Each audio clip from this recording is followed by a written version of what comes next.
Prépare-toi, on déménage! Bonjour, ici Marlène Leblanc. Merci à toi pour la sentinelle de prière. Merci à toi si tu tombes sur cette vidéo de prier.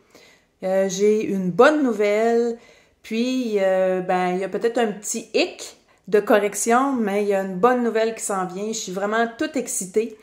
J'ai fait un songe cette nuit, puis c'est très symbolique. Alors, je vous explique pour nous diriger dans la prière et sonder nos cœurs, bien sûr, d'abord nous en premier. Alors, c'est un rêve qui s'adresse à moi, qui s'adresse à toi, puis qui s'adresse à l'Église là, de façon générale.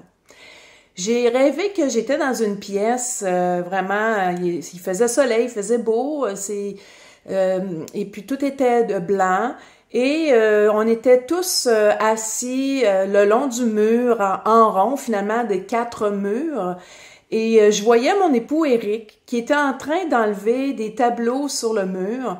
Et parce que on était en déménagement. Et puis, moi, j'étais assise comme les autres personnes et on attendait les instructions. Et puis, je me disais, voyons, tu sais, dis-nous quoi faire, là, parce que là, tu déménages, t'es là, tu travailles toute seule, puis nous, on attend les instructions. Et je voyais vraiment qu'il y avait une inactivité dans cette pièce-là. Et puis, ce que ça le dit dans mon cœur, c'est que non, attends aussi parce que tu vas avoir de l'ouvrage parce que les gros meubles s'en viennent. Alors lui, c'est comme il enlevait les petites choses, puis il y a des gros meubles là, qui s'en viennent. Par la suite, j'ai une deuxième image où ce que je me vois assise, encore une fois, et en train de broder une robe de noces. Et je voyais vraiment les perles. C'était une super belle robe. Et puis, il y avait des perles qui étaient croches. Il y avait des perles qui étaient comme un peu lousses là, par rapport à la couture et que je faisais les corrections des perles. Et je voyais qu'il y avait une chrétienne à côté de moi qui était assise, une chrétienne imparfaite finalement qui était assise.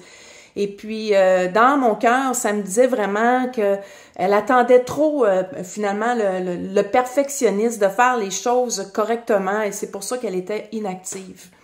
Mais j'ai entendu par la suite une voix audible qui m'a réveillée et que ça me dit « Je lui ai réservé 1000 heures de prédication ».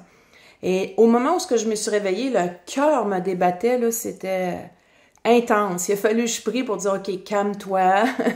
Va prier, va chercher la face de Dieu. En fait, moi, ce que je conclus, vous-même, allez auprès de Dieu parce que c'est important que le Seigneur nous parle. Est-ce qu'il y a une partie dans ma vie que je suis vraiment inactive parce que je veux être trop parfait, donc je fais pas les choses? Est-ce qu'il y a quelque chose que j'attends des instructions alors que Seigneur, il y a des choses qui sont claires dans sa parole? Mais malgré tout ça, je vois vraiment la main de Dieu qui est en train de coudre les éléments finaux sur la robe pour nous envoyer vraiment par la suite la grosse ouvrage et aussi qu'il réserve des belles choses pour nous.